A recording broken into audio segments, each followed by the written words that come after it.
Welcome to this year's City of Troy Veterans Day ceremony. I'm Russ Harden. I'll be your MC for this event. So, I want to just address a couple of things of what Veterans Day is. And we talked last night a little bit about it. And there's been, sometimes it's interchangeable, Veterans Day with Memorial Day. However, what Veterans Day is, it's a day of appreciation. A day where the community and the country can show appreciation for our veterans for their service. But as well, it's a day that the veterans can show appreciation for the support from the families and the community. That's very important to us. And so as much as it is for the community and the veterans, it's veteran to veteran.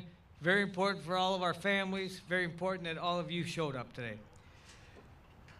So with that said, at this time, I'd like to ask you to all rise for the posting of the colors by the Troy Police Honor Guard.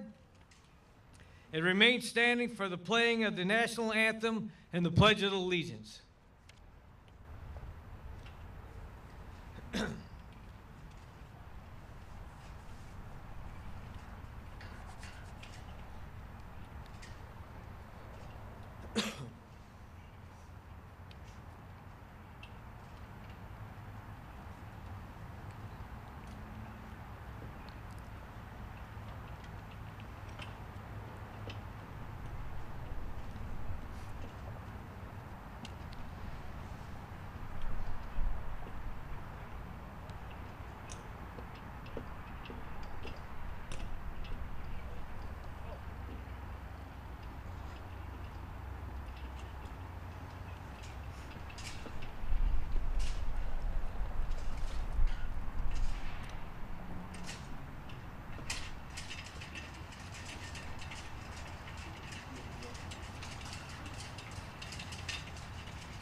Now the pledge by Mayor Slater.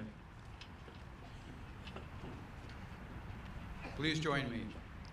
I pledge allegiance to the flag of the United States of America and to the republic for which it stands, one nation, under God, indivisible, with liberty and justice for all. Thank you, Mayor. Please be seated. This time I'd like to call up Troy Police Department's newest chaplain, Pastor Bob Cornwall, to lead us in the invocation.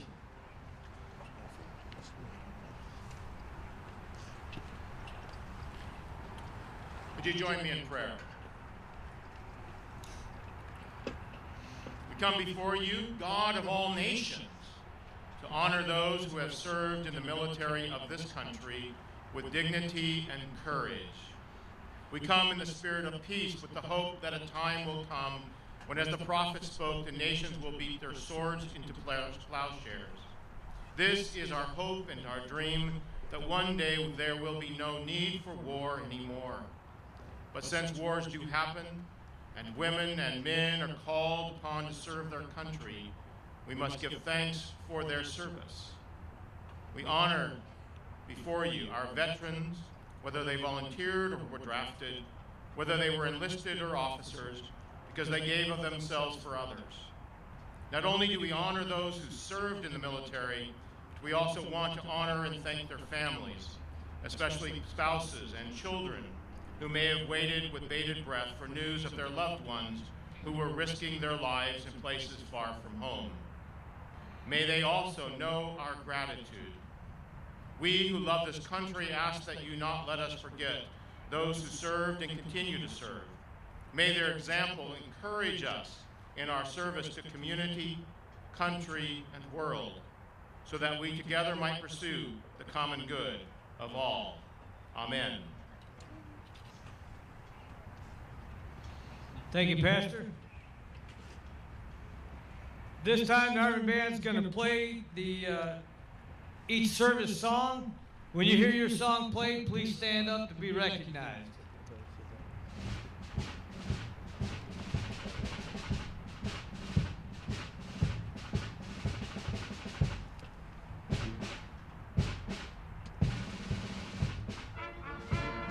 Army.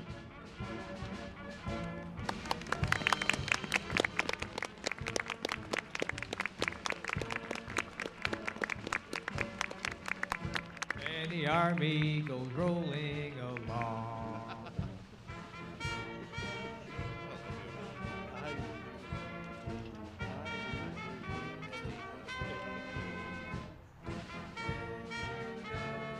You will always know that the Army goes rolling along.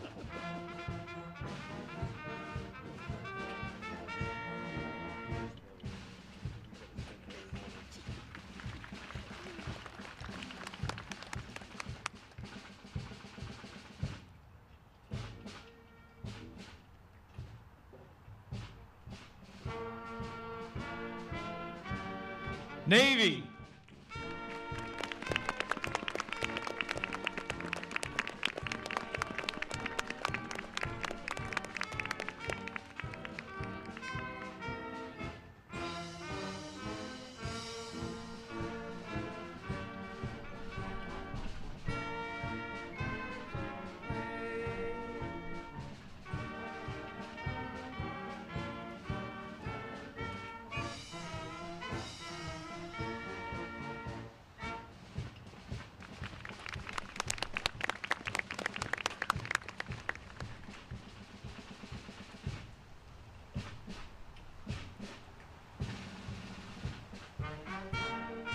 Marine Corps.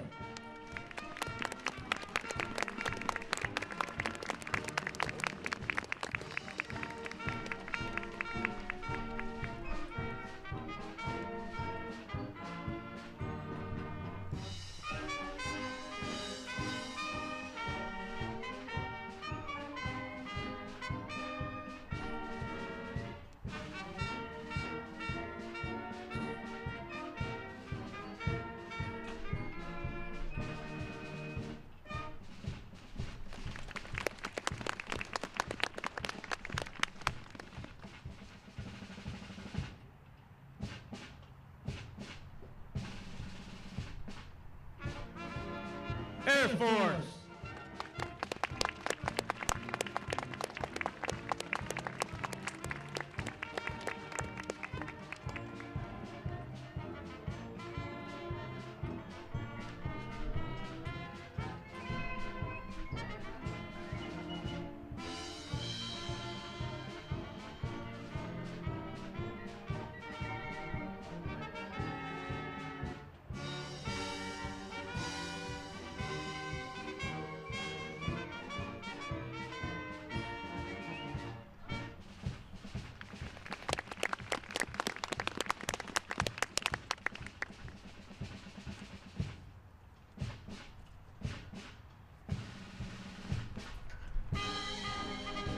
Coast Guard.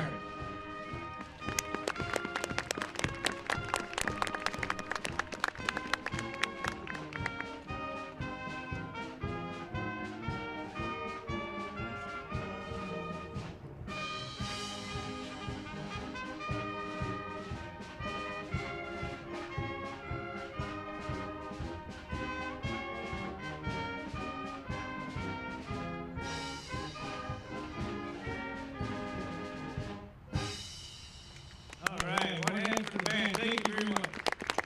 Okay, this time I'd like to introduce some dignitaries in our presence today. Please stand when I call your name and remain standing until the end. And hold your applause till I get through them all, please. Start with Mayor Dane Slater, Councilmember Dave Henderson, Councilwoman Ellen Hodorak, Councilman Paul McCowan, City Manager Brian Kishnick, City Attorney Lori Bloom, State Representative Martin Horlak, Oakland County Commissioner Wade Fleming, former Mayor Gene Stein. And I'd also like to point out the Chief of Police, Gary Mayer, and any other department heads out there. Thank you. Let's give them all a round of applause.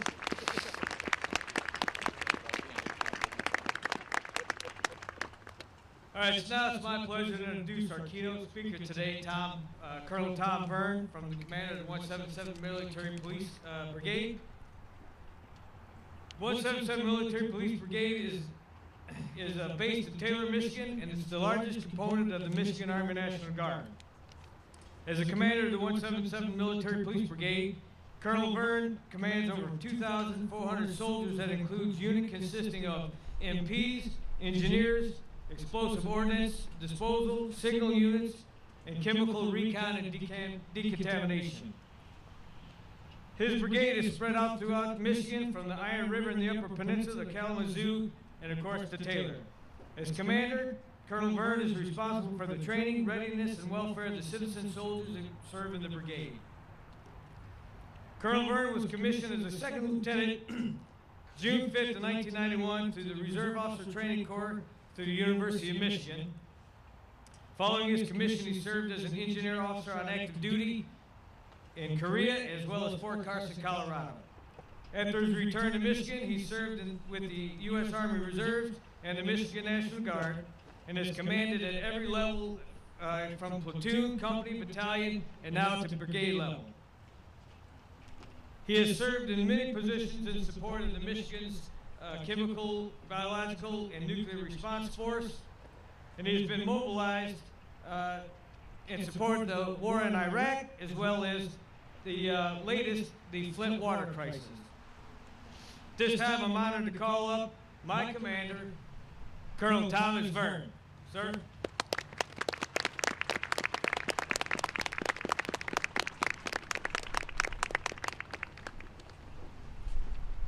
Thank you, Russ. Good morning, Mayor Slater, council members Henderson, Hodorak, and McCown. Thank you for hosting this wonderful salute to veterans on this tremendous day, Veterans Day. Representative Howrlack, Commissioner Fleming, and former Mayor Stein, thank you for coming. These type of events, you guys have no idea what it means to us to know that we have your support. Families, veterans, members of the community, thank you for coming here today. I'm at a loss for words when I see just what kind of support communities offer us. So this day, though, let's take a moment and honor the service of all the veterans. As Russ pointed out earlier, Veterans Day is distinct from Memorial Day. Veterans Day honors service. It celebrates the service of those of us that have chosen to basically volunteer to do whatever the country needs whenever the country needs us to do it. Veterans Day, as you probably all know, grew from Armistice Day following World War I.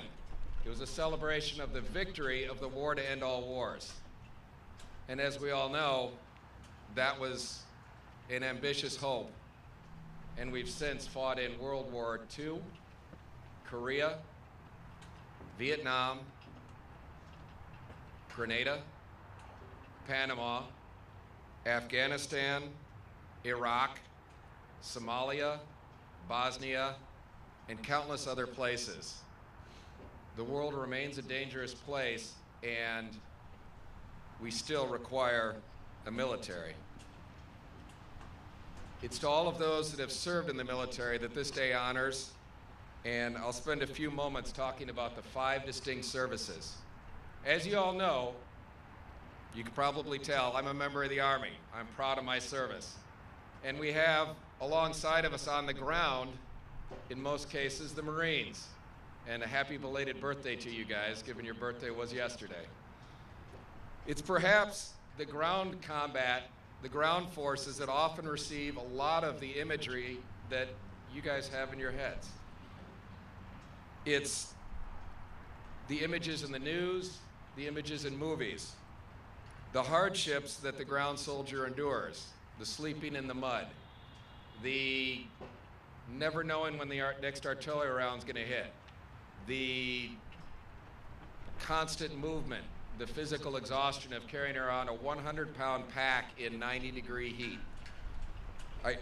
It's incredible what an average young man or young woman that we can pull off the street with training can do today. Absolutely incredible. But we also want to remember the contributions of those who perhaps haven't served in what we often stereotype to be what the military is all about, the ground combat. How many members of the veterans from the Navy or current serving members of the Navy do we have? I can spot one over there, sir. Could you raise your hands? It's incredible what we ask the Navy to do. All of us Army, right? If we go away for 4 months, that's a deployment to us. And yet, for you who serve in the Navy, that's just an average cruise, right? For the submariners that are out there, right? We currently today in the Army enjoy constant contact with our families at home, for better or for worse. And let's remember. Thank you, Pastor. Let's remember the submariners, right? Even now, there are sailors crewing a submarine, perhaps 4, that are a hole in the water. Their goal is to disappear to make sure that every nation knows that we have a nuclear deterrent that they can't find and they can't touch. And no matter what, that deterrent is respected. Those submariners are just an example of all the other different ways that veterans serve. And let's go to the Air Force, right? There is no member of the Army or the Marines who doesn't just smile when you hear that roar of that fast mover coming in to support you, right? You know the Air Force is probably back in the base, right? It's a very different environment from the world we live in, and yet they're part of the team. Their ability to bring those aircraft in at a moment's notice made a huge difference to my soldiers that served in Iraq and Afghanistan. I know they made a huge difference to you veterans who served in Vietnam. Tremendous. And what we ask them to do is often the bravery of the pilots and the dedication and discipline of those crews on the ground to make sure those aircraft can fly when they're needed, at any time when they're needed, is just amazing. And finally, the Coast Guard, a truly unique service, and frankly, often forgotten. The Coast Guard is part of our military. The Coast Guard does some incredible things. For those of you who don't know, they served in Vietnam. They filled that vital gap between where the Navy could go and the Army and the Marines were. They filled that vital gap protecting the Navy and making sure that the coast was secured. They served in Iraq. They ran boats up and down the Tigris and Euphrates rivers doing their job, living in the shallow water. It's incredible what they do. And even today, I guarantee you, even though it's a federal holiday, that we have Coast Guardsmen flying those helicopters and ready to respond should anything happen in our wonderful state on our Great Lakes. And many of you veterans, many of us, we continue service long after we hang up the uniform. Right? I know there's a number of you who now serve in the city government in various positions. Veterans serve in state government. Veterans coach soccer teams. Veterans lead Boy Scout troops. Veterans continue service in the service organizations that do so many wonderful things for those of us who currently wear the uniform. I just want to credit all of that continues long after we hang up the uniform. It's a tremendous sacrifice and tremendous contribution that the veterans make. And I want to offer special thanks as a currently serving member to those of you who served in Vietnam. You've probably heard this before, but I want to thank you for your service. You may not have heard that as you stepped off the aircraft coming home from Vietnam. And I want to appreciate what you have done. The Vietnam vets led the way of changing how service was appreciated in this country. They led the way in recognizing that the military does what its civilian leadership wants. And while you can disagree perhaps with what the civilian leadership has asked the military to do, you veterans of Vietnam taught us the lesson to respect the service members, independent of what you may or may not have believed about the service that they were performing. And to that, I want to give just a momentary special round of applause to the Vietnam veterans and the service they did.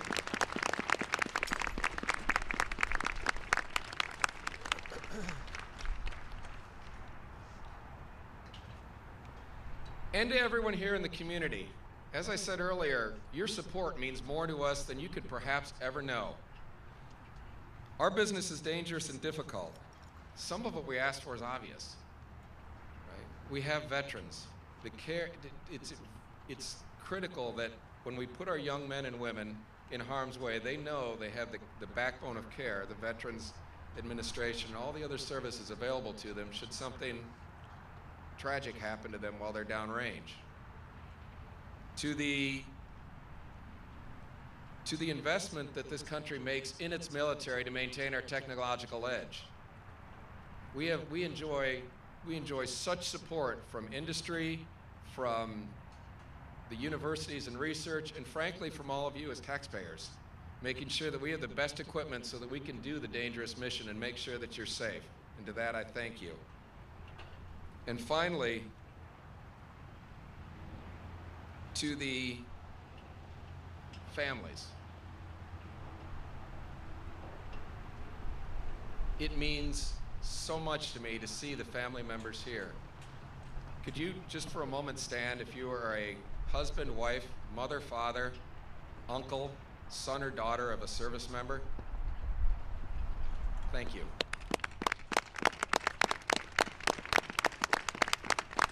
What we ask you to endure is incredible, right? We disappear. We miss phone calls. We miss birthdays. We miss anniversaries. We miss births.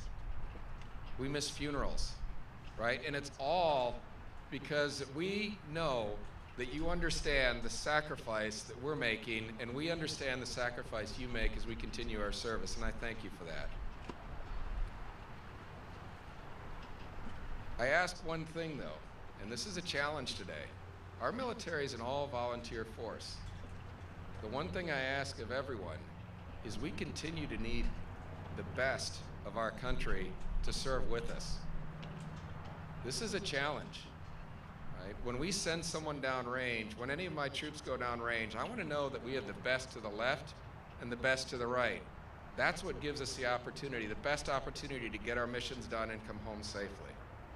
From the young straight A student, the girl who's a master at sociology, who enlists and goes into military intelligence and finds the next Bin Laden, to that video game kid, right, the rebel, who has that master, who joins the military and becomes a pilot and is able to master that aircraft and slip that aircraft into a place where no one thought the aircraft could go. To maybe that state champion wrestler who becomes the Special Forces team leader that does what's needed to be done in a difficult place. Please, we continue to need the best of the best in the military. And I ask you, whenever any of your sons or daughters, nieces, nephews, friends, neighbors start to talk about they might want to serve, encourage them. We'll take care of them, I promise, and they'll take care of you. And then finally, this is Veterans Day. It is a day to celebrate.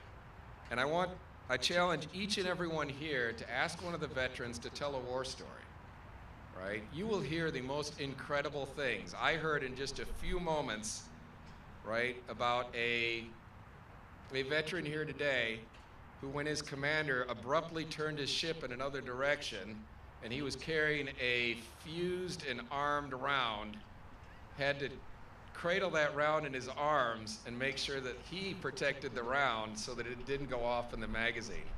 Right? There are tremendous stories. They're all different. Every last one of the veterans here is going to tell a different story. And you know what? Almost all of them are going to be about the friends and the crazy experiences they had. I know my lifelong friends are from the military, right? It doesn't take us but a minute to become part of that friendship. I've known Russ for only a very short time, yet I now treasure him as one of my close friends, right? We'll share things with each other that we might not ever share with anyone else. It's incredible. And I'll tell you some of the crazy stories from, the snowball fight with my platoon when we were shut down because we ran out of fuel. Nothing better to do, let's have a snowball fight. I say this with great hesitation given that, Lieutenant Harden is a member of the police force, but having to run faster than the MPs to catch my drunk squad leader before the MPs caught him and get him home safely. It's just all of that crazy stuff is the other part of service, and those stories are fun to tell, and we're happy to tell them. That's the part of service that on this Veterans Day we should celebrate. And we should also finally take a moment to remember the friends we made. Some friends are here today, and some friends we've lost. Maybe we simply lost track of them in our busy lives. Today, if you can, reach out to one of your friends from the service and just say hello and see how they're doing. Some we probably left in a faraway place. Take a moment to honor their sacrifice. Some we may have lost to the tragedy of suicide. Continue to reach out to veterans and make sure you talk to them every day. Give them an opening so that they can share with you their pain, and so that we can together give them the bear hug and make sure that they're safe. Some we may have lost to addiction. Again, reach out to them and help bring them back. And some, maybe so many, have just quietly slipped away. They are still in our hearts. Today, I am truly honored and humbled by the respect that you've paid to today's veterans and today's serving military. I thank you all from the bottom of my heart.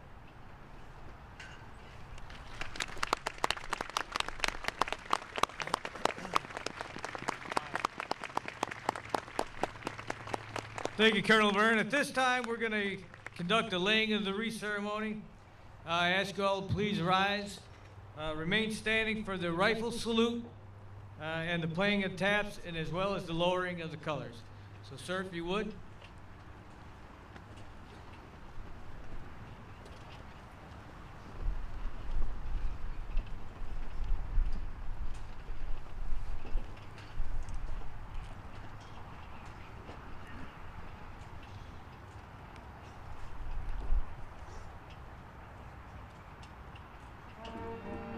Present arms.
under arms.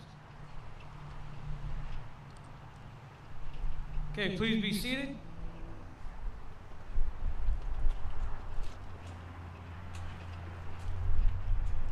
I want to thank everybody for attending today. Really appreciate that. And as a veteran, I really appreciate that. But before I close and we do the benediction, I do want to recognize my wife, Andrea, for being here and support. And I will tell you that it's a difficult time. When I was gone, as many of you know me, I was gone for a long time, almost 2 years. And my wife endured a lot while I was gone. In fact, we were building a house here in Troy, and she finished that, had to sell our house.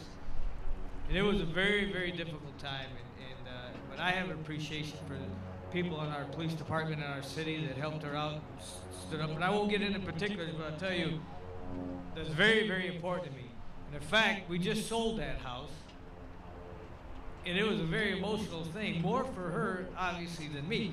But because of all that came with that house and all it meant. So thank you all. Thanks everybody for coming. It's very important that we continue to recognize our veterans.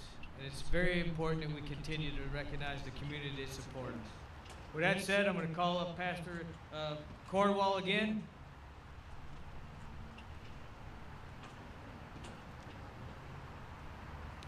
Thank you, Russ. It says closing remarks and benediction. It's dangerous to give a pastor room to speak at something like that. What I'd like to say before I close with benediction is this. I'm not a veteran. I never served in the military. I graduated from high school in 1976, which was a year after they abolished the draft. So I never was confronted with even the possibility of service as a necessity. My father served in the Navy. I have friends, I have church members who were veterans, including veterans of Vietnam. And Colonel Verne, I appreciate, I think you're here somewhere. Oh, there you are, straight in front of me. I appreciate what you had to share for that, because I know one of my friends at church is a Vietnam vet, and it's something that he wrestles with on a regular basis. And so your reminders of service is important, and the reminders of family and commitment. And so with that commitment to service, I'd like to bring us to close with these words of benediction. Would you pray with me? God of grace and peace, may we go forth from this place appreciative of the lives honored here today. May we commit ourselves to serving others, whether it is through military service or simply volunteering in the community. May we remember the spirit of camaraderie that often develops when people are brought together through public service, especially military service. May that spirit enable us to transcend every barrier and boundary that seeks to divide us from one another. Grant us wisdom and vision of hope for the future of this nation and of this world. Amen.